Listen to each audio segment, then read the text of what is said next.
Law था delta Q is equal to delta U plus delta W.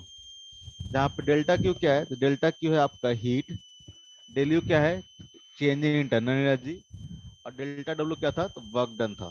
ठीक है, कोई भी प्रोसेस होगा थर्मोडायनेमिक्स में, ए लॉ क्या होगा, अप्लीकेबल होगा।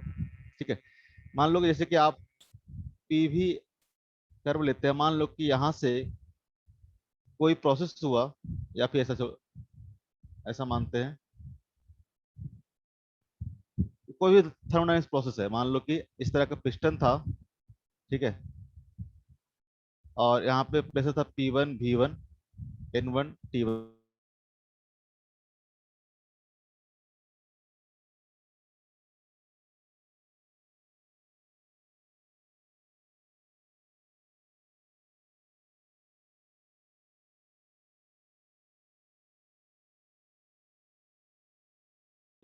यहाँ से गैस एक्सपैंड होकर ऐसा हो गया है, तो एक प्रोसेस है। तो कैसा भी प्रोसेस हो, ठीक है, फर्स्ट लॉ ऑफ थर्मोडायनेमिक्स क्या होगा, अप्लीकेबल होगा। यानी यहाँ पे देखोगे, अगर इस स्टेट से यहाँ पे पहुंचा है, एक स्टेट से दूसरे स्टेट पे पहुंचा है गैस, तो क्या होगा, एक प्रोसेस के थ्रू पहुंचा होगा। और यहाँ पे आप अप्लाई कर सकते हो first law of thermodynamics, delta Q equal to क्या होगा, delta U plus delta W. ठीक है, change in internal energy plus work done equal to क्या होगा, हीट सप्लाई। और आपको ये सब के बारे में हम पहले बता के आ चुके हैं कि डेल्टा यू क्या होता है, चेंज इंटरनल एनर्जी, और उसका फॉर्मूला क्या था, उसका फॉर्मूला क्या था, तो delta U equal to N into F R by two into T2 minus T1। ये वाला लास्ट लेक्चर में, उससे पहले लेक्चर में बताया था ये। Yes sir.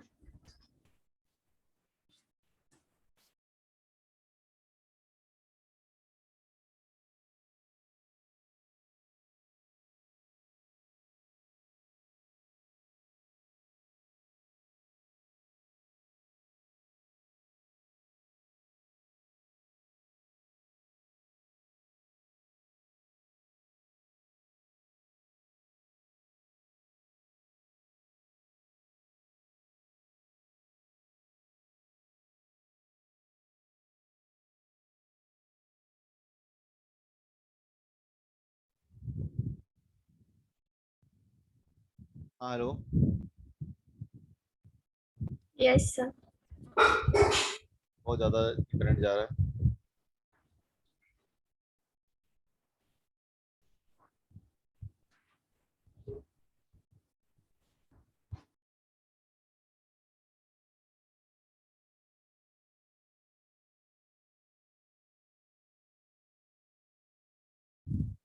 At constant volume, at constant volume.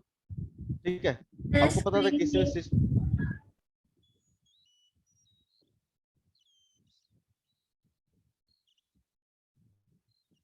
अभी ठीक है। Yes sir.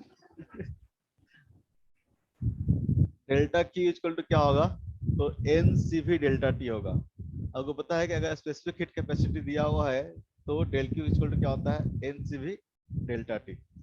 होगा कि नहीं होगा, ये आप पढ़े भी होगा केमिस्ट्री में, फिजिक्स में भी पढ़े थे हम लोग, जहाँ पे हम लोग सिर्फ स्पेसिफिक हीट कैपेसिटी लिख रहे थे। ठीक है, Q equal to M S delta T, पढ़ रहे थे ना, एम सी डेल्टा टी। ठीक है, तो यहाँ पे हम लोग स्पेसिफिक मोलर हीट कैपेसिटी पढ़ रहे हैं। अगर सीबी हो, आपने कभी नाम सुना है सीबी का, सीबी का, सीपी का,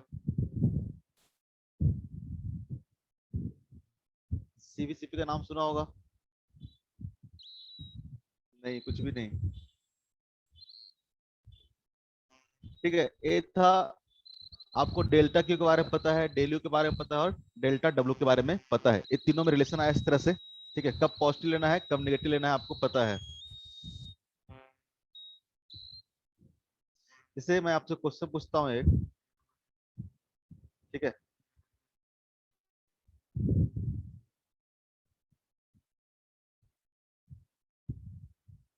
गिवन प्रोसेस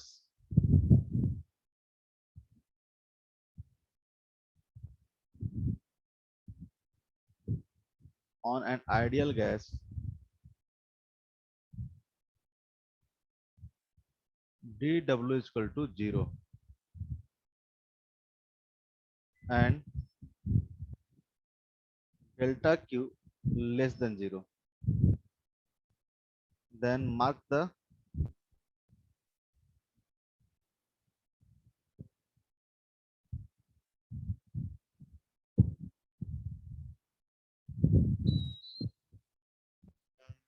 first, ये मान लेते हैं, temperature will increase, option B,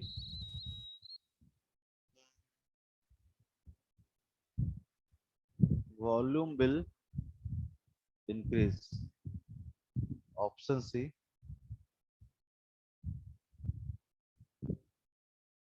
pressure will increase और ऑप्शन डी, ठीक है,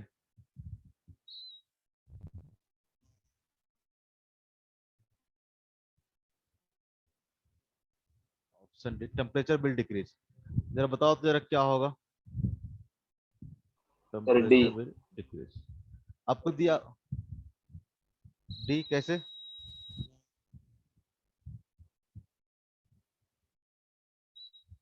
क्यू 0 है तो डेल्टा यू भी तो 0 होगा, 0 से कम। हाँ वे बोलता है डेल्टा डब्ल्यू क्या है, 0 है, और डेल्टा क्यू क्या है, लेस देन 0 है, ठीक है। तो डेल्टा डब्ल्यू अगर 0 है तो आप फर्स्ट लॉ ऑफ थर्मोडायनामिक्स क्या डालते हो कि del Q is equal to, ठीक है, del U plus del W. ये वाला टर्म तो आपको दे रखा है, 0 दे रखा है, तो डेल्टा यू इक्वल टू कितना हो जाएगा, डेल यू हो जाएगा। अगर डेल्टा क्यू लेस देन 0 दे रखा है, डेल्टा क्यू अगर लेस देन 0 दे रखा है, इसका मतलब डेल्टा यू भी क्या होगा, लेस देन 0 होगा। डेल्टा यू लेस देन 0 का मतलब क्या हुआ, इंटरनल एनर्जी नेगेटिव है, इसका मतलब टेम्परेचर क्या क्या होगा, फॉल क्या होगा। ऑप्शन क्या हो जाएगा, डी क्या हो जाएगा, करेक्ट हो जाएगा।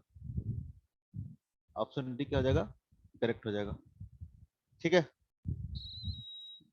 क्यों ऐसा हुआ, क्योंकि डेल्टा यू क्या है, डेल्टा यू निगेटिव है। डेल्टा यू नेगेटिव का मतलब ही होगा टेम्परेचर क्या करेगा, फॉल होगा, टेम्परेचर क्या करेगा, डिक्रीज करेगा, ठीक है। ऐसा पूछता हूँ, जैसे कि बताओ, आप इंटरनल एनर्जी के बारे में जब पढ़े थे तो एक चीज बताया होगा, जो इंटरनल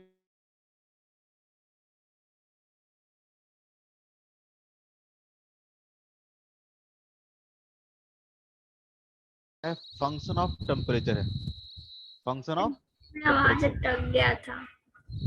फिर आवाज कैंसिल हो रहा है, हाँ, आप अभी बोल रहे थे फिर अटक गया, फिर आपका आवाज आने लगा।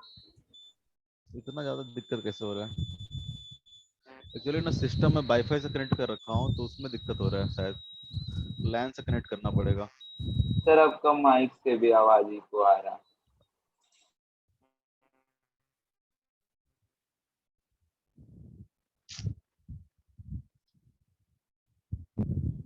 एक मिनट,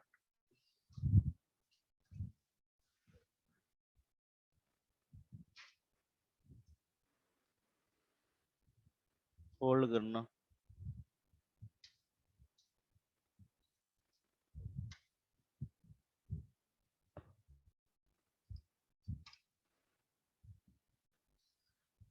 माइक का तो ठीक हो गया होगा, हाँ सर, हाँ सर।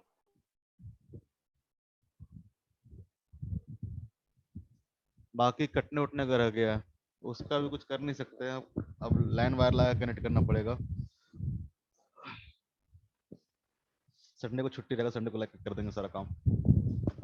एक्चुअली ना इसमें वाईफाई से कनेक्टेड कर रखा मैंने, लैन उतना बड़ा है नहीं, तो इसलिए दिक्कत हो रहा है, बीच में डिस्कनेक्ट हो जाता है। उसको लैन से कनेक्ट करना पड़ेगा, फिर ठीक हो जाएगा। हाँ क्या बोल रहा था मैं, अभी तो ठीक है ना सब कुछ। तो आप देखोगे ये तो हुआ, इस तरह से आप साइन पहचान सकते हो कौन सा पॉजिटिव था कौन सा नेगेटिव है। आई थिंक कि आपको पहचानना आ गया है। अब इससे कि कुछ इंपॉर्टेंट पॉइंट्स आप ध्यान रखोगे कि क्या क्या इंपॉर्टेंट पॉइंट्स है। तो आप देखोगे कि जो इंटरनल एनर्जी है, इंटरनल एनर्जी क्या होता था, तो ये पाथ फंक्शन होता था, क्या स्टेट फंक्शन होता था। इंटरनल एनर्जी आप देखोगे इंटरनल एनर्जी क्या है, तो N into F R by two into delta T. ठीक है, ये डिपेंड किस पे करेगा, टेम्परेचर पे, यानी इनिशियल टेम्परेचर क्या है और फाइनल टेम्परेचर क्या है। जब इंटरनल एनर्जी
हाँ हेलो।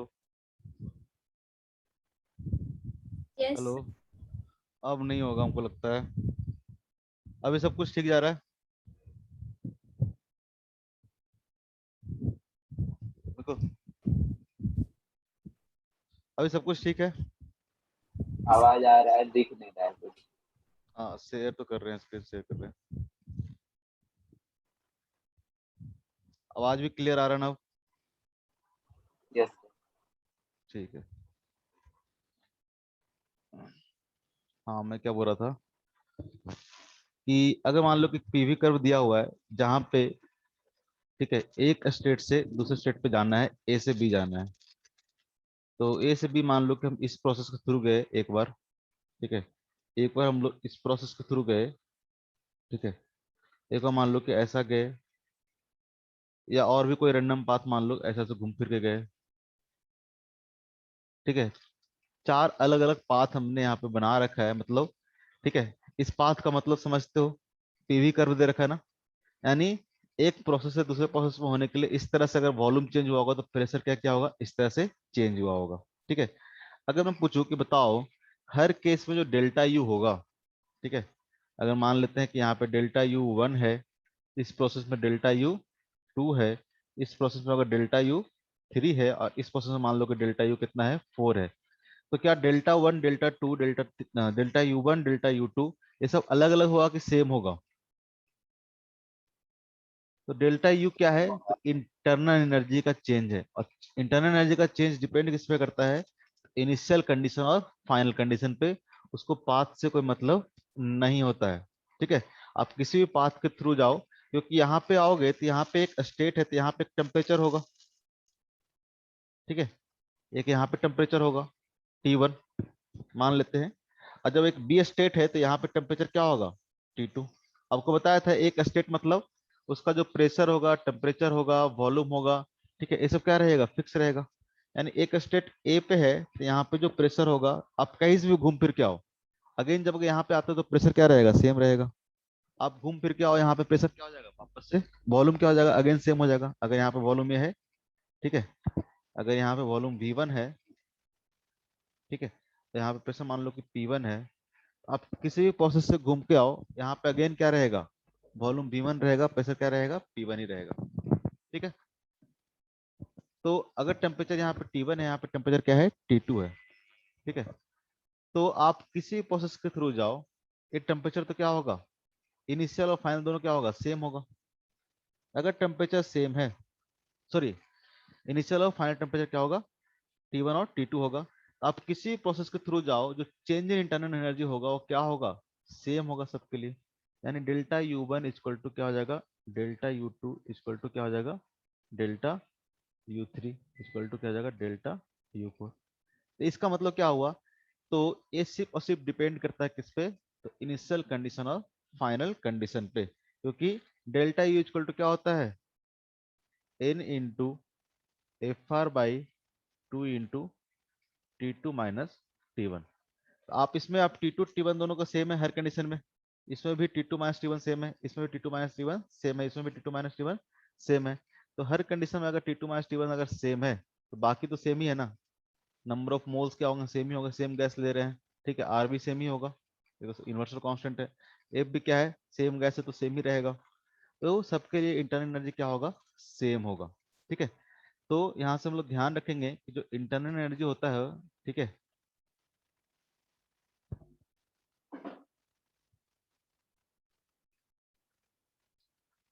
इंपॉर्टेंट पॉइंट्स करके, पहला बात कि जो इंटरनल एनर्जी है क्या करता है, तो पाथ पे डिपेंड नहीं करता है, only depends on initial and final states.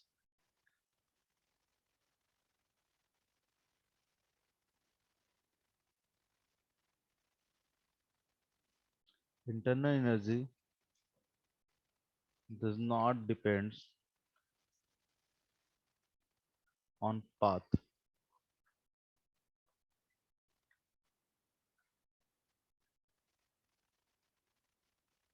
it depends only on initial and final state, initial and final state. ठीक है, किसी भी प्रोसेस के थ्रू जाए, ठीक है, इनिशियल और फाइनल कंडीशन अगर सेम हो, इनिशियल और फाइनल कंडीशन अगर सेम हो, तो उस केस में क्या होगा, चेंज इन इंटरनल एनर्जी क्या रहेगा, सेम ही रहेगा। अगर आपसे पूछे कि बताओ साइक्लिक प्रोसेस में, अगर कोई प्रोसेस साइक्लिक है तो उसमें इंटरनल एनर्जी चेंज कितना होगा,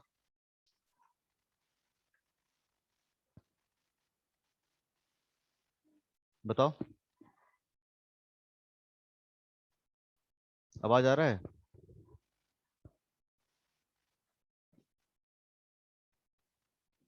आदित्य, यस सर। आवाज आ रहा है ना। अब मैं बोल रहा हूँ कि मान लो कि साइक्लिक प्रोसेस हो, साइक्लिक प्रोसेस के बारे में बताए थे। साइक्लिक प्रोसेस कैसा प्रोसेस होगा, जब घूम फिर के वापस क्या आ जाए, वहीं पे आ जाए, घूम फिर के क्या आ जाए, वापस वहीं पे हो जाए। अगर प्रोसेस साइक्लिक होगा, यानी मान लो कि ए से शुरू किया और घूम फिर के वापस क्या आ जाए, ए पे आ जाए, तो जो इंटरनल एनर्जी का चेंज होगा कैसा होगा, कितना होगा, जीरो। इंटरनल एनर्जी क्या होगा, जीरो होगा। बात समझ में आता है क्यों जीरो होगा, क्योंकि इनिशियल और फाइनल कंडीशन दोनों क्या हो गया, सेम ही हो गया। इनिशियल और फाइनल कंडीशन क्या हो गया, सेम ही होगा, कैसा भी साइक्लिक प्रोसेस ले लो। ठीक है, मान लो कि आप यहाँ से शुरू किए हो, वापस लौट के आ गए हो, यहीं पे आ गए हो, वापस लौट के यहीं पे आ गए, ए पे ही आ गए हो, तो जो टेम्परेचर पहले होगा, फाइनल भी टेम्परेचर क्या होगा, वही होगा। यानी डेल्टा टी क्या हो जाएगा, जीरो हो जाएगा। और डेल्टा टी अगर जीरो है तो इंटरनल एनर्जी चेंज क्या हो जाएगा, जीरो हो जाएगा। किसी भी तरह का साइक्लिक प्रोसेस ले लो।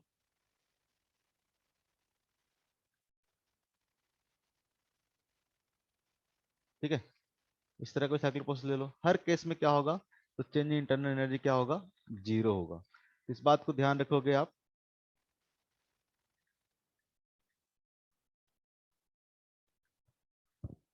तो साइक्लिक प्रोसेस,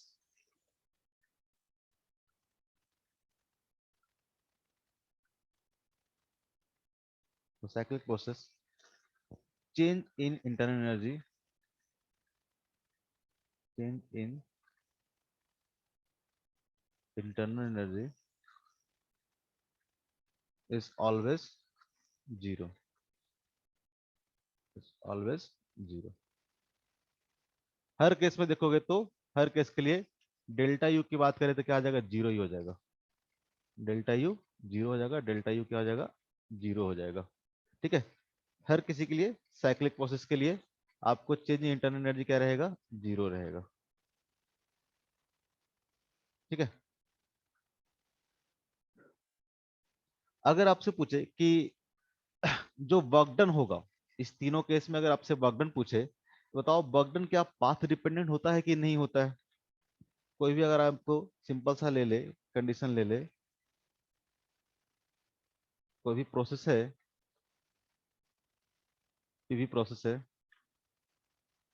अब मान लो कि एक पॉइंट से दूसरे पॉइंट पे जाना है, एक स्टेट से दूसरे, तीन अलग अलग पाथ ले लेते हैं हम लोग।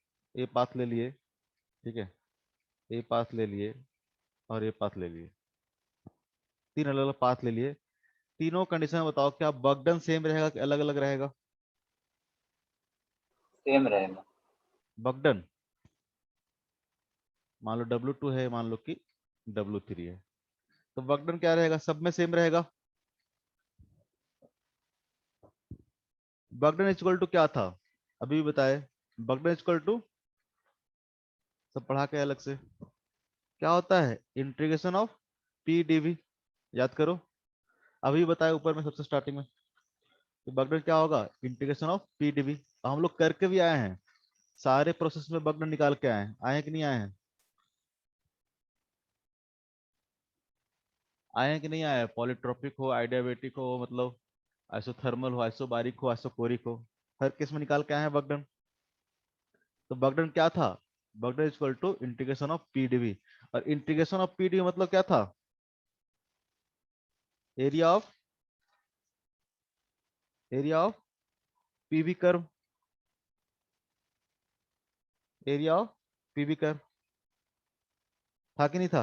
एरिया ऑफ पीवी कर्व मतलब कौन सा, on volume axis, on volume axis बताए हैं। यानी अगर फर्स्ट पाथ में देखोगे, ठीक है, ए से बी, ए वाला जो ब्लू वाला है, फर्स्ट पाथ में देखोगे, अगर इस केस में हम लोग बात करें कि कितना वर्क डन होगा, इस कर्व के जो अंदर एरिया होगा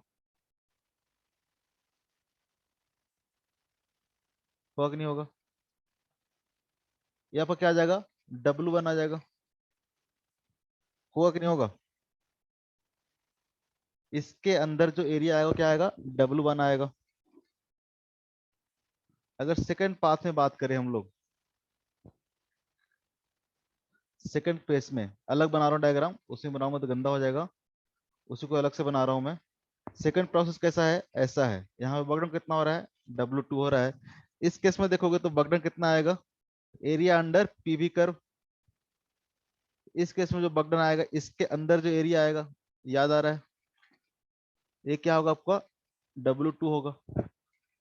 ठीक है, थर्ड केस में अगर बात करें तो थर्ड केस में कर्व कैसा है हमारा, तो पीवी डायग्राम हमारा कैसा है, इस तरह का है, ए से बी जा रहा है। इस केस में जो वर्कडन होगा, इसके अंदर का एरिया, इसके अंदर का एरिया, एरिया कितना होगा, मान लेते W3 है। तो जो वर्कडन है, वर्कडन क्या कर रहा है, तीनों केस में सेम है कि अलग अलग है, तीनों केस में क्या है, अलग अलग है कि नहीं है, तीनों केस में अलग अलग है। अगर आपको देख के बताना हो कि बताओ कौन सा ज्यादा होगा कौन सा कम होगा, तो बता सकते हो कौन सा ज्यादा होगा कौन सा कम होगा।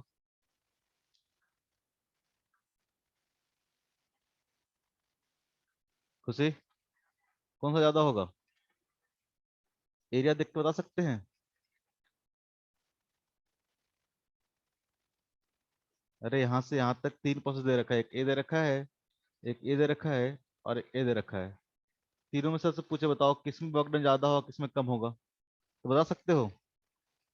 1 2 3, किसमें ज्यादा होगा, तो जिसमें एरिया ज्यादा होगा। मेरा आवाज जा रहा है तुम लोगों के पास, आदित्य, Yes, sir. ये तो बताओ किसमें वर्क डन ज्यादा होगा। सिंपल सा क्वेश्चन है बहुत। किसमें होगा? 1 वन में ज्यादा होगा ना, क्योंकि एरिया देखना ना बस। पीवी कर्व में क्या देखना होता था? आप पढ़े भी थे ना, इंटीग्रेशन ऑफ बाय डीएक्स बचपन से। इंटीग्रेशन ऑफ बाय डीएक्स क्या था? तो area under by X curve on X axis. जिसके साथ आप इंटीग्रेट कर रहे हो उस एक्सिस पे क्या है, इसका एरिया देगा। अगर कोई भी कर्व दे रखा है इस तरह से, ठीक है, y वर्सेस x, आपसे पूछेगा इंटीग्रेशन ऑफ बाय dx, इसका मतलब क्या हुआ? इस कर्व का एरिया। बचपन से ही पढ़ते आ रहे हैं। यहाँ पे y इक्वल टू p है और x इक्वल टू क्या है? v है। तो integration of p dv, integration of p dv क्या देगा? तो pv कर्व का एरिया देगा ऑन वॉल्यूम एक्सिस। तो वॉल्यूम एक्सिस क्या है? ये वाला है। इसका फर्स्ट केस में देखोगे तो एरिया क्या आएगा? ये वाला आएगा। एरिया अंडर कर्व ही होता ना, ये पूरा एरिया आएगा। सेकंड केस में देखोगे तो क्या आएगा? सेकंड केस में आएगा आपका एरिया, ठीक है, यहां से लेकर यहां तक जो बना रखा है अलग डायग्राम में, यहां तक बना रखा है, ठीक है। थर्ड केस में देखोगे तो थर्ड केस में और एरिया कहां से कहां तक आएगा? ये वाला एरिया आएगा, इसके नीचे वाला। हुआ कि नहीं होगा? और फर्स्ट केस में पूरा कहां तक आएगा? ऊपर तक आएगा। ये वाला एरिया इसमें क्या होगा? ऐड होगा। ऑब्वियस है, फर्स्ट में देखोगे तो देखो थर्ड एरिया तो सब में कॉमन है। देखो येलो से बना रहा हूँ, ये वाला एरिया तो क्या है? सब में कॉमन है कि नहीं है? और ये एरिया कौन सा है? W3, ठीक है। W3 में अगर ये वाला पार्ट आप ऐड करोगे, ये वाला पार्ट अगर ऐड करोगे, एरिया ऐड करोगे तो क्या हो जाएगा? W2 हो जाएगा। हो जाएगा कि नहीं हो जाएगा? यानी W3 प्लस सम एरिया क्या करना पड़ेगा? ऐड करना पड़ेगा। तो क्या बन जाएगा? W2 बन जाएगा। ये पूरा एरिया आ जाएगा। और W1 की बात करें तो क्या करना पड़ेगा आपको? अगेन ये वाला एरिया क्या करना पड़ेगा? ऐड करना पड़ेगा W2 में, ठीक है। W1 इक्वल टू क्या जाएगा? W2 प्लस और एरिया ऐड होगा। सबसे ज्यादा कौन सा होगा? सबसे ज्यादा बर्डन क्या होगा? फर्स्ट केस में होगा, फिर सेकंड और फिर थर्ड केस में। बात समझ में आ रहा है?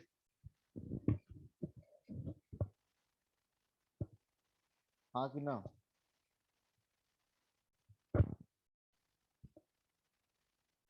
श्रुति? कुछ नहीं। हाँ ना, कुछ भी नहीं, कुछ भी नहीं। तो आप यहां से देखोगे तो क्या आ जाएगा? तो W1 is greater than W2 is greater than क्या होगा? W3 होगा। यानी वर्क डन जो होता है वो डिपेंड नहीं करता है किस पे? स्टेट्स पे, बल्कि डिपेंड किस पे करता है? तो पाथ पे, ठीक है। यहाँ पे हम लोग एक स्टेट से दूसरे स्टेट पे गए थे, तीन अलग अलग प्रोसेस के थ्रू, तीन अलग अलग पाथ फॉलो किया था, और तीनों केस में क्या आया? वर्क डन अलग अलग आया। तीनों केस में वर्क डन अलग अलग आया। इसका मतलब क्या हुआ? इसका मतलब हुआ कि जो वर्क डन है, ठीक है, जो वर्क डन है वो डिपेंड किस पे करता है? तो पाथ पे डिपेंड करता है,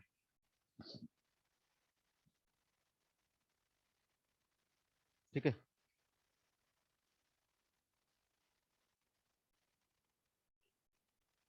work done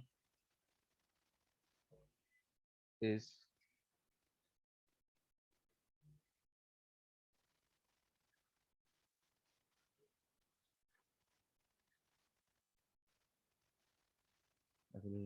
work done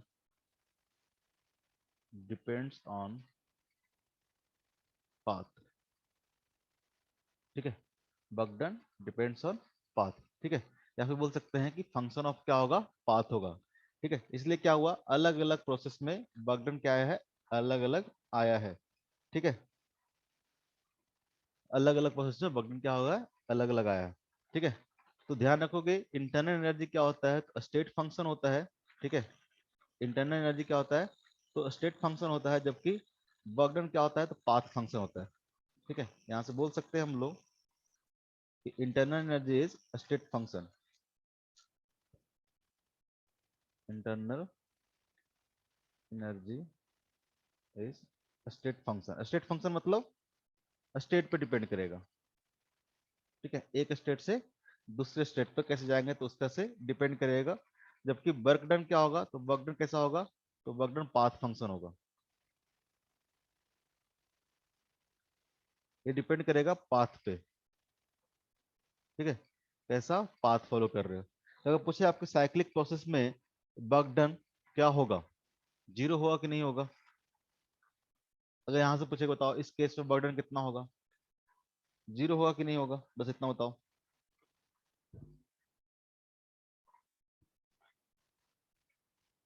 zero होगा कि नहीं होगा?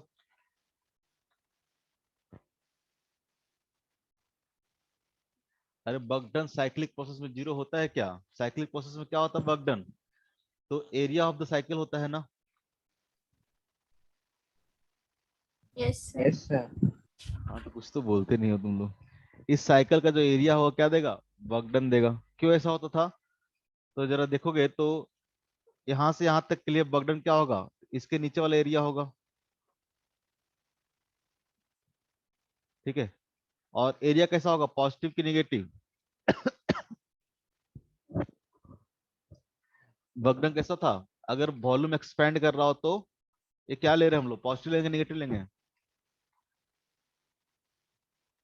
पॉजिटिव। वॉल्यूम, क्योंकि ये क्या है, work done by the system.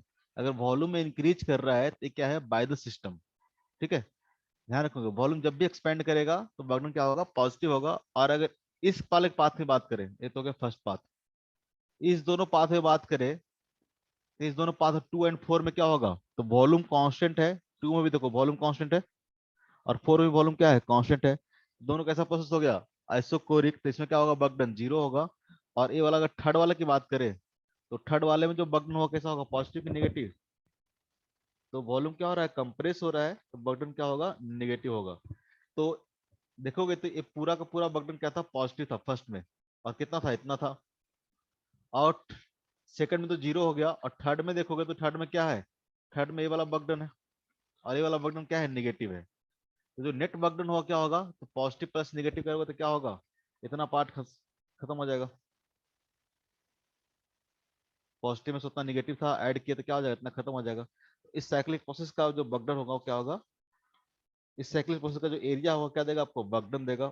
और जब ये क्लॉकवाइज होगा तो कैसा होगा, पॉजिटिव, और एंटी क्लॉकवाइज होगा तो क्या होगा, नेगेटिव। नेगेटिव। ऑब्वियस सी बात है, क्योंकि क्लॉकवाइज होगा तो क्या है, पॉजिटिव वाला क्या है, ज्यादा एरिया है, ठीक है। पॉजिटिव वर्क डन ज्यादा हुआ है, नेगेटिव वर्क डन कम हुआ, नेगेटिव वर्क डन तो यहाँ से हुआ था ना, ठीक है। ये अगर एंटी क्लॉकवाइज होता, ठीक है, ये अगर एंटी क्लॉकवाइज होता, जैसे मान लो कि एक बनाता हूँ, डिलीट कर दूंगा। अगर मान लो कि प्रोसेस ऐसा होता एंटी क्लॉकवाइज, तब क्या होता है, एरिया नेगेटिव होता, नेगेटिव। क्योंकि ये वाला जो एरिया होता, ये पूरा वाला, ठीक है, इस प्रोसेस में फर्स्ट वाले में ये पूरा एरिया क्या होता है, नेगेटिव होता, वॉल्यूम कंप्रेस हो रहा है। और ये सेकंड वाला देखोगे नीचे वाला, तो सेकंड वाले केस में ये नीचे ये क्या होता, पॉजिटिव होता। तो यहाँ पे अब नेगेटिव एरिया क्या है, ज्यादा है, पॉजिटिव एरिया क्या है, कम है, ठीक है। ओवरऑल क्या होगा, नेगेटिव होगा। ध्यान रखेंगे साइक्लिक प्रोसेस में जब क्लॉकवाइज होगा तो पॉजिटिव लेंगे, और एंटी क्लॉकवाइज होगा तो क्या करेंगे, नेगेटिव लेंगे। पहले भी बता चुके हैं सब, यही सब बहुत चीज काम आएगा, इसलिए बार बार रिपीट कर रहा हूँ, ठीक है।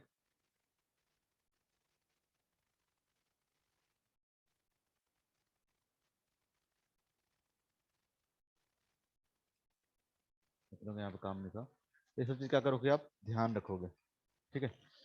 3 पॉइंट हो गया, क्या बताया, work done depends on path.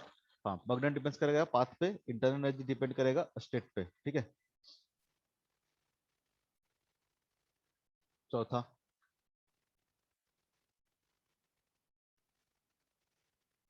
हमेशा जो इंटरनल एनर्जी होगा, चाहे प्रोसेस कैसा भी हो, जो इंटरनल एनर्जी होगा डेल्टा यू, ठीक है, डेल्टा यू हमेशा ये वाला फॉर्मूला अप्लीकेबल होगा, ठीक है। N into F R by 2 into T2 - T1।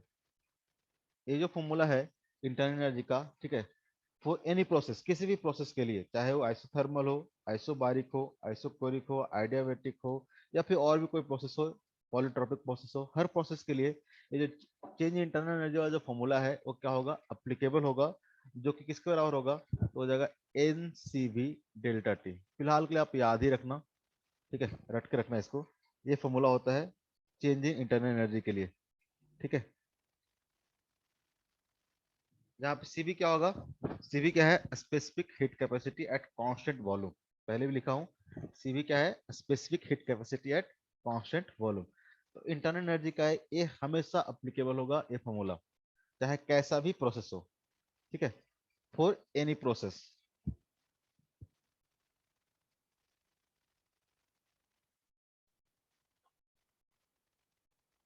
ठीक है, for any process. For example के लिए तो आप लिख सकते हो आप, चाहे वो आइडियाबेटिक हो, आइसोथर्मल हो। आइसोथर्मल होगा तो क्या होगा, टेम्परेचर क्या होगा, कांस्टेंट चेंज इन क्या हो जाएगा, जीरो हो जाएगा। आइसोथर्मल हो, आइसोकोरिक हो, आइसोकोरिक हो, आइसोबायरिक हो, आइडियाबेटिक हो, कैसा भी प्रोसेस हो, ठीक है, आइसोबायरिक हो, आइसोबारिक हो या फिर आइडियाबेटिक हो, ये फॉर्मूला क्या रहेगा, हमेशा अप्लीकेबल रहेगा। आइडियाबेटिक हो, कैसा भी प्रोसेस हो, चेंज इन इंटरनल एनर्जी बोलेंगे NCV delta T, NCV delta T, ये हमेशा ध्यान रखना। चार इंपॉर्टेंट पॉइंट बताया है, ठीक है, ये हमेशा लगेगा एनसीवी डेल्टा टी, यहां तक ध्यान रहेगा। आगे बढ़े। हाँ ना, कुछ भी नहीं। अब हम लोग क्या करते हैं, जैसे कि हम लोग चार प्रोसेस पढ़े हैं जनरली, एक तो पढ़े हैं आइसोबारिक, ठीक है, आइसोथर्मल, आइसोबारिक, आइसोकोरिक और आइडियाबैटिक या फिर पॉलीट्रॉपिक पढ़े थे हम लोग, जैसा बात करें। तो इन चारों प्रोसेस में हम लोग क्या करते हैं, एक एक करके हम लोग क्या करते हैं, first law of thermodynamics apply करते हैं, देखते हैं कैसा कैसा फॉर्मूला क्या क्या बनेगा। चार तरह के प्रोसेस आपको क्या है इंपॉर्टेंट है थर्मोडायनामिक्स में, इस तरह के चार प्रोसेस में आपको हमेशा दिया रहेगा। तो हर केस में देखते हैं हम लोग, बगडन निकालना देखे हर केस में, हर केस में हम लोग बगडन निकालना देखे हैं। तो हर केस में हम लोग देखते हैं कि आइडिया ये फर्स्ट लॉ ऑफ थर्मोडायनामिक्स कैसे अप्लाई होगा, ठीक है। तो सबसे पहला ले लेते हैं हम लोग different process in thermodynamics.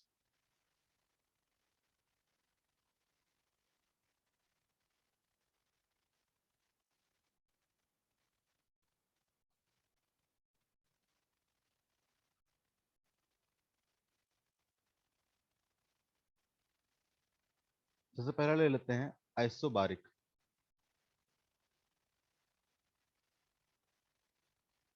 Isobaric process, isobaric process आपको पता है क्या होता है, आइसोबारिक प्रोसेस क्या होता है, तो प्रेशर क्या होगा, कांस्टेंट होगा, प्रेशर क्या होगा, कांस्टेंट होगा, ठीक है। प्रेशर कांस्टेंट करने का मतलब क्या हो गया, तो आपको आइडियल गैस इक्वेशन आपको पता है, आइडियल गैस इक्वेशन क्या होता है, PV equal to N R T, PV equal to N R T. अगर वी इक्वल टू बात करें तो वी इक्वल टू कितना आ जाएगा N R by P into क्या आ जाएगा, टी आ जाएगा, आइडियल गैस इक्वेशन। तो क्या हो जाएगा यहाँ से, तो देखोगे तो V is directly proportional to क्या हो जाएगा, T हो जाएगा, V is directly proportional to T हो जाएगा। क्यों, क्योंकि N be constant for given number of moles, ठीक है, किसी भी आइडियल गैस के लिए, एक गैस के लिए बात कर रहे हैं, ठीक है, किसी भी गिवन गैस के लिए नंबर ऑफ मोल्स क्या होगा, फिक्स होगा, आर तो कांस्टेंट है ही, ठीक है। और हमने क्या बोला है कि ऐसा प्रोसेस है जहां पे प्रेशर भी क्या है, कांस्टेंट है, तो एन आर बाई पी क्या हो जाएगा, कांस्टेंट हो जाएगा। एनआर पी अगर कांस्टेंट होगा तो वॉल्यूम क्या होगा, डायरेक्टली प्रोपोर्शनल टू टेम्परेचर हो जाएगा, ठीक है। तो आइसोबारिक प्रोसेस में आप बोलेंगे कि प्रेशर क्या होगा, कांस्टेंट होगा, और साथ साथ क्या होगा, तो साथ साथ आपका वॉल्यूम क्या होगा, the directly proportional to T होगा, volume is directly proportional to T होगा, ठीक है। अगर ग्राफ में देखिए हम लोग, तो अगर पीवी कर्व बनाए हम लोग, प्रेशर वर्सेस वॉल्यूम कर्व बनाए, तो कैसा आएगा, तो आएगा प्रेशर क्या है, कांस्टेंट है यहाँ पे, कोई भी प्रेशर मान लेते हैं, पी नॉट क्या होगा, कांस्टेंट होगा, ठीक है। लेकिन अगर हम लोग वॉल्यूम वर्सेस टेम्परेचर कर्व बनाए, ठीक है, इसी प्रोसेस के लिए, आइसोबारिक प्रोसेस के लिए अगर वॉल्यूम वर्सेस टेम्परेचर कर्व बनाए तो कैसा आएगा कर्व, तो वॉल्यूम और टेम्परेचर में क्या रिलेशन है, ये रिलेशन है, वॉल्यूम एंड टेम्परेचर में आपका ये रिलेशन है। तो कर्व बनाएंगे तो कैसा आएगा, तो कैसा आएगा, कैसा कर्व है, स्ट्रेट लाइन कर्व है पासिंग थ्रू ओरिजिन, जहां पे इसका अगर स्लोप की बात करेंगे हम लोग, ठीक है, अगर हम लोग स्लोप की बात करें तो tan theta equal to slope equal to क्या देगा,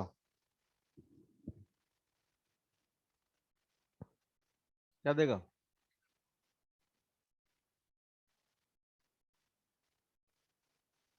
बोलो।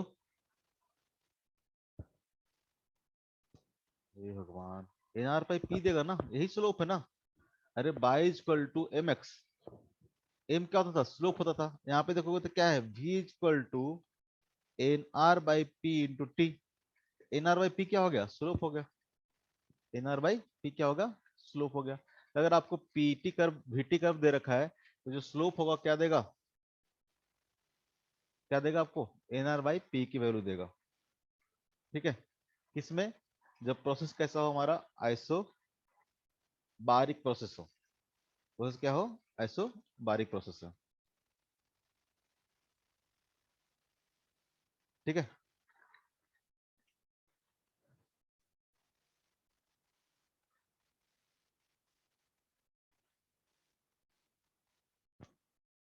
अब जब फर्स्ट लॉ थर्मोडायनेमिक्स अप्लाई करते हैं। ठीक है। Applying first law of thermodynamics.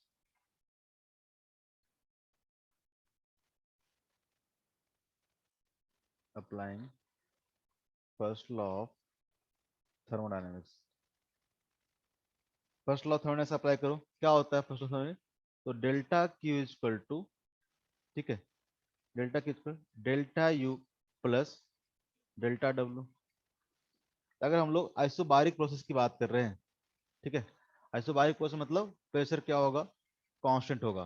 तो प्रेशर कांस्टेंट होगा तो क्या होगा? तो delta Q equal to, delta Q equal to delta U. आपको बताया है कि डेल्टा यू हमेशा कितना होगा? तो डेल्टा टू याद करने की जरूरत है। डेल्टा यू हमेशा N C V delta T के बराबर होगा। ठीक है। डेल्टा यू हमेशा N C V delta T के बराबर होगा, रट के रखना है। ठीक है। तो डेल्टा यू इक्वल टू कितना हो जाएगा? Delta U equal to process आपको कोई भी हो, आइसोबारिक हो, आइसोकोरिक हो, आइडियाबैटिक हो, हमेशा डेल्टा यू क्या होगा? तो N C V delta T के बराबर होगा। और बर्डन कितना होगा यहाँ पे? तो प्रोसेस कैसा है? आइसोबारिक प्रोसेस है। और आइसोबारिक प्रोसेस में बर्डन कैसे निकालते थे? तो यहाँ पे प्रेशर क्या है? कांस्टेंट है, तो बर्डन इक्वल टू क्या होता है? Integration of P DV. याद करो कितना आया था? पी क्या है? कांस्टेंट है, तो बाहर आ जाएगा, इंटीग्रेशन ऑफ डीवी कितना हो जाएगा? डेल्टा वी हो जाएगा। यानी P into V two minus क्या हो जाएगा? वी वन हो जाएगा। तो यहाँ पे अगर बर्डन की बात करें तो बर्डन कितना हो जाएगा? P into V two minus V one. जो फर्स्ट लॉ ऑफ थर्मोडायनेमिक्स हो गया। ठीक है। फॉर आइसोबारिक कुछ ऐसा बन जाएगा, delta Q equal to N C V delta T plus P into V two minus V one. V two minus V one. ठीक है। ये आ गया फर्स्ट लॉ ऑफ थर्मोडायनेमिक्स। ठीक है। कौन सा प्रोसेस के लिए? तो आइसोबारिक प्रोसेस के लिए। For isobaric process, isobaric process. Isobaric process में क्या क्या याद रखना है आपको? पहला बात, पहला बात, प्रेशर क्या होगा? कांस्टेंट होगा। पहला क्या बात? प्रेशर क्या होगा? कांस्टेंट होगा। दूसरा बात कि वॉल्यूम क्या होगा? डायरेक्टली प्रोपोर्शनल टू टेम्परेचर होगा। डायरेक्टली प्रोपोर्शनल क्या होगा?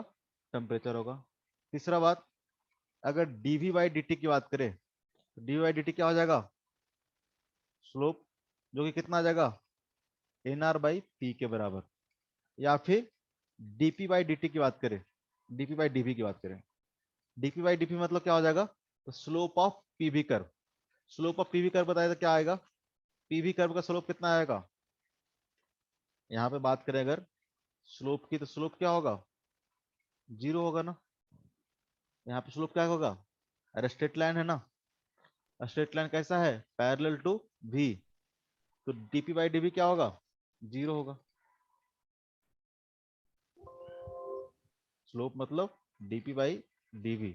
यहाँ पे क्या होगा? DP by D. स्लोप का मतलब ये होता था ना, डीपी बाई डी टी। तो यहाँ पे डीपी बाई अगर प्रेशर वर्सेस वॉल्यूम की बात करें तो कितना आएगा? जीरो आएगा। और चौथा law, first law of thermodynamics, कि डेल्टा क्यू इक्वल टू क्या होगा? तो N C V delta T plus P into V two minus V one. Clear है? बताओ। Yes sir. लगता तो नहीं है। चार बात आपको क्या करना है, ध्यान रखना है किसमें, आइसोबारिक प्रोसेस में। कोई भी बात अगर समझ में ना हो तो बताओ, ठीक है। दूसरा प्रोसेस हम लोग लेते हैं isochoric process. Isochoric process,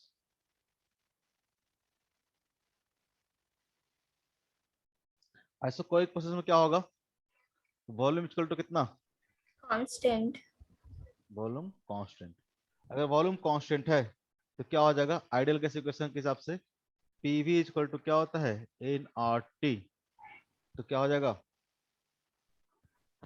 pressure equal to देखोगे तो प्रेशर इक्वल टू कितना हो जाएगा, तो N R by V into क्या हो जाएगा, टी हो जाएगा। यानी देखोगे तो प्रेशर क्या हो जाएगा, तो डायरेक्टली प्रोपोर्शनल टू टेम्परेचर हो जाएगा। फर्स्ट पॉइंट, ठीक है। फर्स्ट पॉइंट तो क्या हो गया, वॉल्यूम क्या हो गया, कांस्टेंट, ठीक है। सेकंड आगे आ गया, प्रेशर क्या होगा, directly proportional to temperature. Pressure क्या होगा, डायरेक्टली प्रोपोर्शनल टू टेम्परेचर। अगर डायग्राम बनाए, कर्व बनाए हम लोग, ठीक है, तो कैसा कर्व आएगा,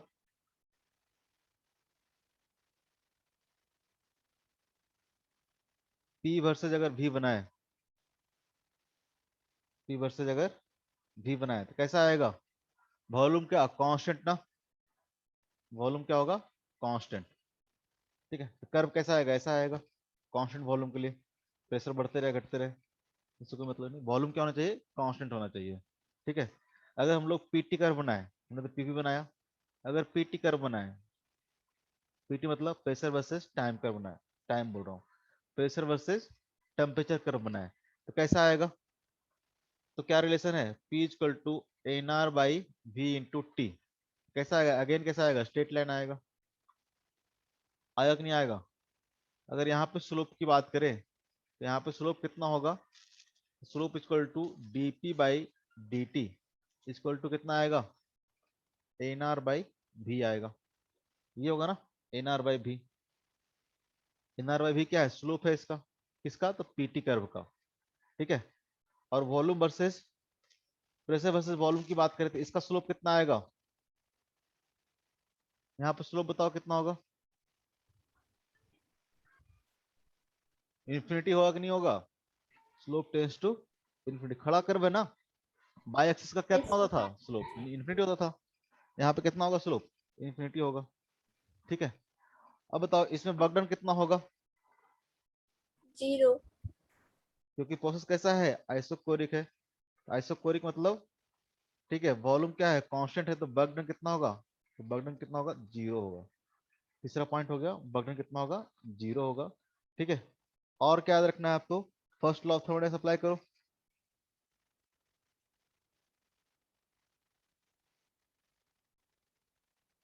applying first law of thermodynamics, first law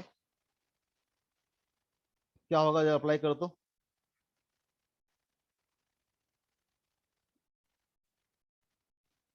first law of thermodynamics apply करो जरा, क्या होगा,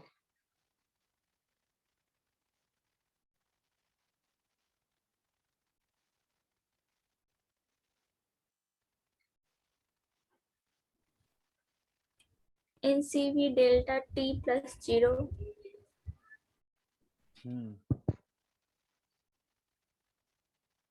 भाई भी आएगा ना जी,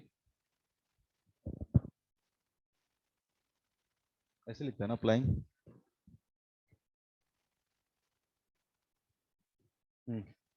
क्या आएगा, first law of thermodynamics apply करोगे आप तो क्या आएगा, आपको पता है, NCV delta T plus 0। N C V delta T plus equal to क्या आएगा, डेल्टा क्यू आ जाएगा, क्योंकि डेल्टा क्यू इक्वल टू क्या होगा, delta U plus delta W. और डेल्टा यू तो आपको पता है कितना होता है हमेशा, N C V delta T. और डेल्टा डब्ल्यू कितना होगा इसमें, जीरो होगा। यानी अगर प्रोसेस हमारा क्या है, आइसोकोरिक प्रोसेस है, तो जो हीट सप्लाई होगा कितना बराबर होगा, N C V delta T के बराबर होगा। यानी delta Q equal to N C V delta T, ठीक है, N C V delta T. इसका मतलब सारे अगर इसमें बात करें हम लोग फर्स्ट वाले में, ठीक है, थोड़ा समझो। दो फर्स्ट वाले में अगर देखेंगे तो आपका क्या आया, फर्स्ट लॉ जो थर्मोडायनामिक्स आया, डेल्टा क्यू इक्वल टू क्या है, N CV delta T plus P into DV. ठीक है, डेल्टा क्यू क्या है, तो हीट सप्लाई है सिस्टम को। डेल्टा क्यू क्या है, तो हीट सप्लाई है, यानी जितना हीट आप सप्लाई किए सिस्टम को उसमें से क्या होगा, तो कुछ पार्ट तो क्या हो गया, इंटरनल एनर्जी को चेंज करने में यूज हुआ होगा, और कुछ पार्ट क्या हुआ होगा, सिस्टम के द्वारा वर्क डन करने में यूज हुआ होगा। मान लो कि आपने 100 जूल हीट आपने दिया सिस्टम को, ठीक है, 100 जूल, तो मान लो कि उसमें से क्या होता है, 70 जूल क्या हो जाता है, यूज हो जाता है किसमें, इसके इंटरनल एनर्जी को बढ़ाने में, और 30 जूल कहाँ यूज होगा, तो 30 जूल यूज होगा कहाँ पे, तो वर्क डन करने में बाय द सिस्टम। ठीक है, 100 जूल आप एनर्जी सप्लाई करते हो किसी को, किसी भी गैस को अगर 100 जूल एनर्जी सप्लाई करते हो, तो सपोज दैट उसमें से कुछ 70 जूल क्या हो गया आपको, उसके इंटरनल एनर्जी को बढ़ाने में यूज हो गया, तो जो बचा हुआ था एनर्जी वो कहाँ यूज हुआ होगा, तो वर्क डन करने में हुआ होगा बाय द गैस। ठीक है, ये बाय द गैस, जितना हीट सप्लाई करोगे उसमें से कुछ हीट क्या होगा, आपका इंटरनल एनर्जी बढ़ाने में यूज हो जाएगा सिस्टम का, और कुछ हीट क्या होगा, यूज हो जाएगा work done by the gas में।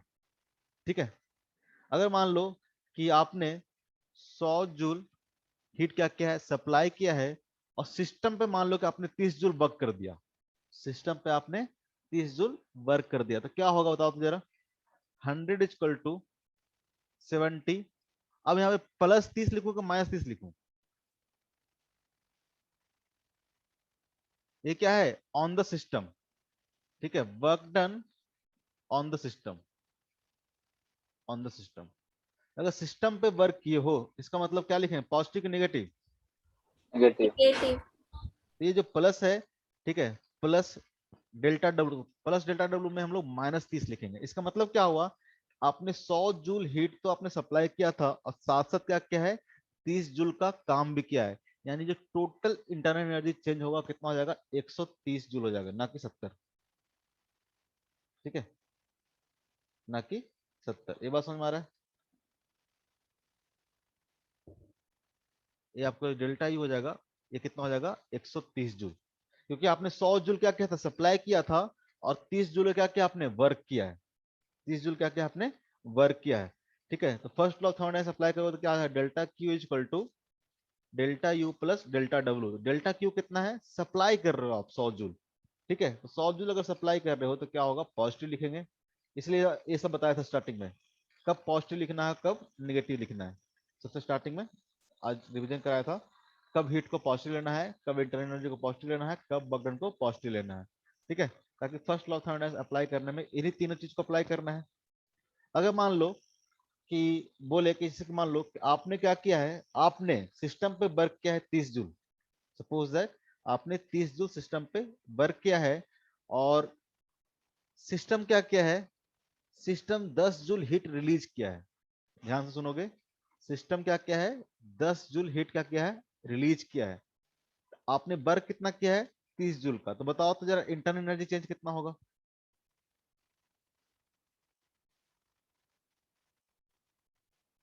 यहाँ पे हीट रिलीज कितना है, 10 जूल, ये रिलीज किया है सिस्टम, और आपने जो वर्क है वो कितना किया है, आपने 30 जूल क्या किया है, सिस्टम पे वर्क किया है ऑन द सिस्टम। तो बताओ जरा इंटरनल एनर्जी चेंज कितना होगा।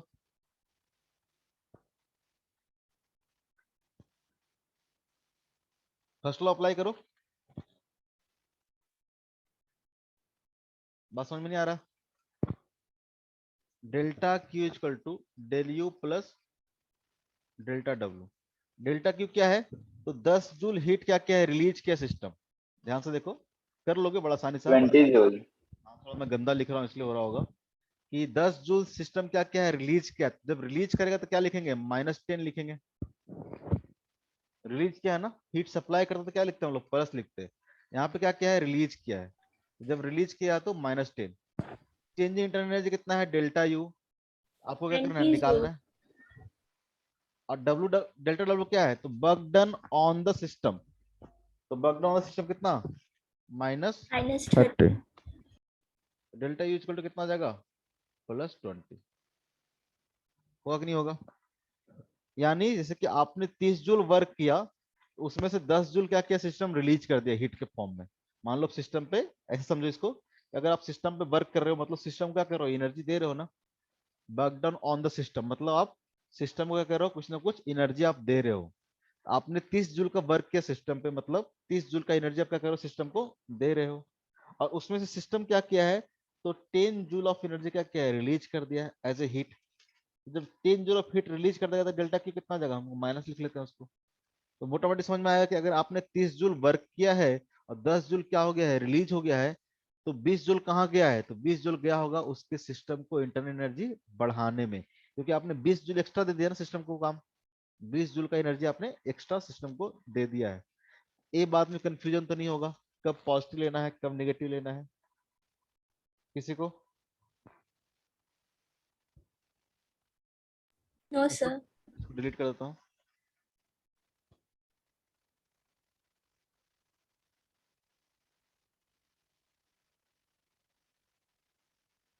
इसका बुकलेट मिला हुआ होगा ना सबको, थर्मोडायनामिक्स का बुकलेट मिला हुआ होगा ना? Yes yes. सर। ठीक है, आज होमवर्क देंगे, याद दिलाना। सेम काम इसमें, first law of thermodynamics apply किए तो क्या था, तो यहाँ पे डेल्टा डब्ल्यू कुछ भी नहीं है। डेल्टा डब्ल्यू कितना है, जीरो है। बगडन कितना है, जीरो है। इसका मतलब जितना का जितना हीट सप्लाई किया गया है उस सब के सब कहाँ यूज हुआ होगा, तो सबके सब यूज हुआ कहाँ पे, इंटरनल एनर्जी बढ़ाने में।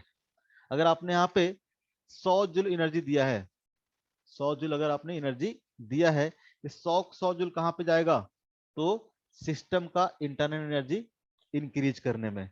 अगर मान लो सिस्टम 100 जूल एनर्जी रिलीज कर दिया तो क्या होगा, सिस्टम का इंटरनल एनर्जी क्या हो जाएगा, रिलीज हो जाएगा। ये बात समझ में आ रहा है?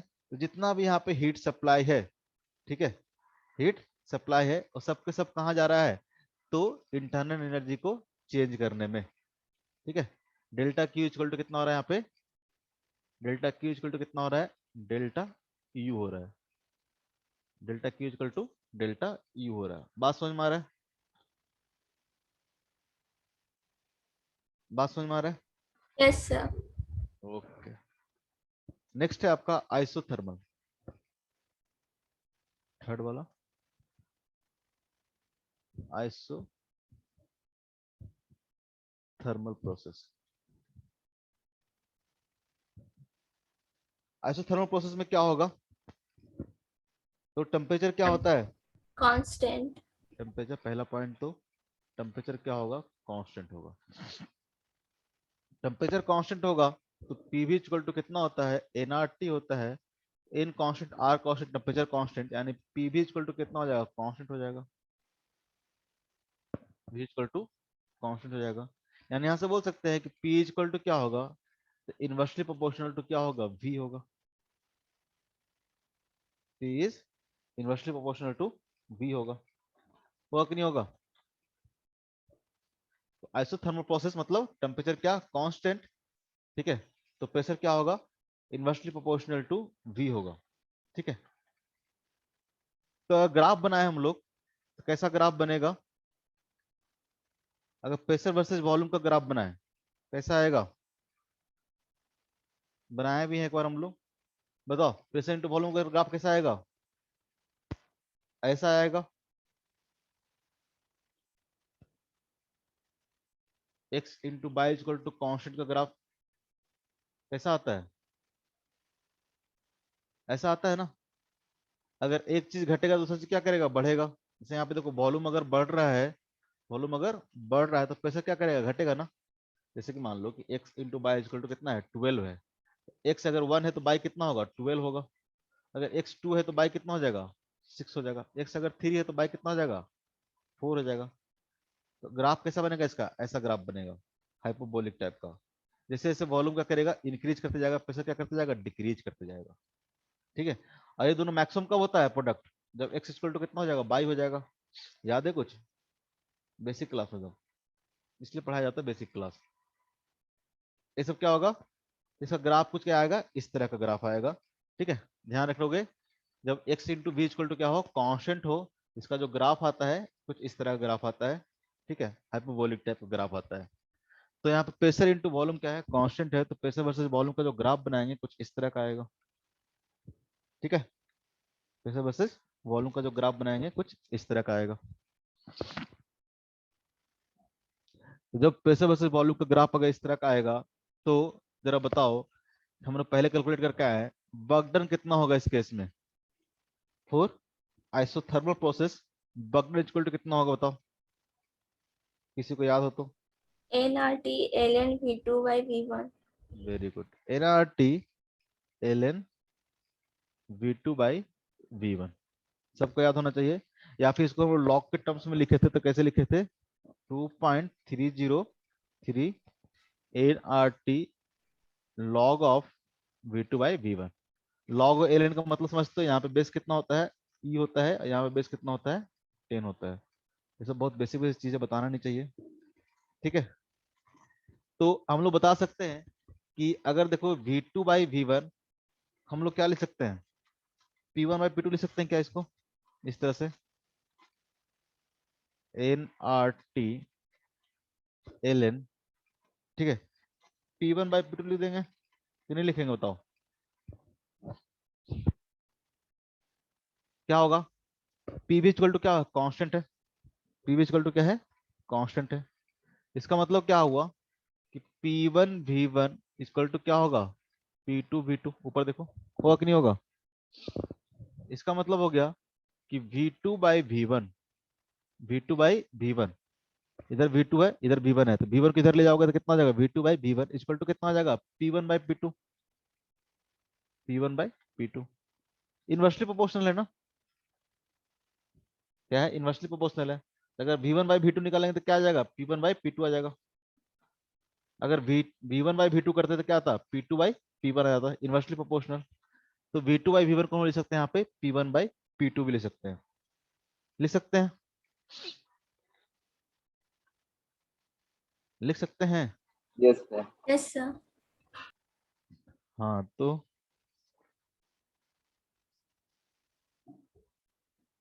तो यहाँ जो वर्क डन होगा, अगर हम लोग फर्स्ट लॉ ऑफ थर्मोडायनामिक्स की बात करें, ठीक है, फर्स्ट लॉ ऑफ थर्मोडायनामिक्स की बात करें तो क्या आ जाएगा,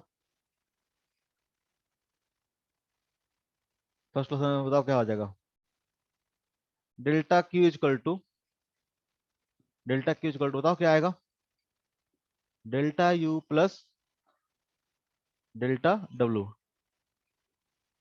ठीक है। अब बताओ कि delta Q equal to, delta Q equal to delta U कितना हो जाएगा, NCB delta T, NCB delta T. आपको पता है ना, किसी भी प्रोसेस के लिए क्या करेंगे हम लोग, ये लिखेंगे plus delta W. NCB delta T कितना हो जाएगा, जीरो हो जाएगा कि नहीं हो जाएगा, आइसो थर्मल प्रोसेस है ना, आइसो थर्मल प्रोसेस है। आइसो थर्मल प्रोसेस मतलब टेम्परेचर क्या है, कांस्टेंट। टेम्परेचर कांस्टेंट मतलब चेंज इन टेम्परेचर कितना होगा, जीरो होगा। तो चेंज इन टेम्परेचर जीरो होगा तो इंटरनल एनर्जी कितना हो जाएगा, चेंज जीरो हो जाएगा। टेम्परेचर चेंज नहीं होगा तो इंटरनल एनर्जी चेंज होगा क्या, नहीं होगा। यानी यहाँ पे जितना का जितना हीट सप्लाई होगा डेल्टा क्यू, सबके सब कहाँ यूज होगा, तो वर्क डन में, सबके सब कहाँ यूज होगा, वर्क डन में। आपको वर्क डन पता है कितना होता है, तो NRT, NRT LN v2 v2 by by v1, v1। या फिर nRT ln p1 by p2, delta Q equal to. बात समझ में आया, डेल्टा यू क्या लिए, जीरो लिए, इंपॉर्टेंट है। डेल्टा यू क्या होगा यहाँ पे, जीरो होगा। क्यों ऐसा हुआ, तो यहाँ पे चेंज इन टेम्परेचर कितना है, जीरो है ना, क्योंकि टेम्परेचर क्या है, कांस्टेंट है, टेम्परेचर क्या है, कांस्टेंट है, ठीक है। तो आइसोथर्मल प्रोसेस में जितना का जितना हीट सप्लाई होगा, ठीक है, वो सारा का सारा हीट कहा जाएगा, तो वर्क डन में होगा। अगर आप 100 जूल हीट सप्लाई की हो तो 100 जूल का कहाँ जाएगा, तो 100 जूल सिस्टम क्या करेगा, वर्क डन कर देगा, वर्क कर देगा, ठीक है। तो आइसोथर्मल में जितना भी हीट सप्लाई होता है सबका सब कहाँ यूटिलाइज होता है, तो work done by the gas होगा, work done by the gas होगा, ठीक है। आज के लिए इतना ही, ठीक है। नेक्स्ट क्लास में हम लोग, नेक्स्ट क्लास में क्या पढ़ना, इलेक्ट्रोस्टैट्स की यही, इसका देखिए क्लास वो ना, लास्ट क्लास तो हो ही नहीं पाया था क्योंकि 2 दिन से लाइट ही नहीं था यहाँ पे, मतलब 2 दिन क्या, परसों लाइट्स रात से नहीं था, कल दिन भर नहीं था, इसलिए कल क्लास कैंसिल करना पड़ा सारा। तो अगले दिन में हम लोग यही पढ़ेंगे, थर्मोडायनेमिक्स पढ़ेंगे, 2 लेक्चर ये पढ़ेंगे, फिर 2 लेक्चर इलेक्ट्रोस्टैटिक्स पढ़ेंगे। एक बात समझ में आया यहाँ तक? कोई दिक्कत है आज के लेक्चर में तो पूछो। और बुकलेट से मैं होमवर्क आप लोगों को मैसेज कर दूंगा, ठीक है? एक बार बुकलेट में देख के किसी को कुछ पूछना है तो बताओ। नेक्स्ट क्लास में क्या पढ़ेंगे? नेक्स्ट क्लास में यही पढ़ेंगे।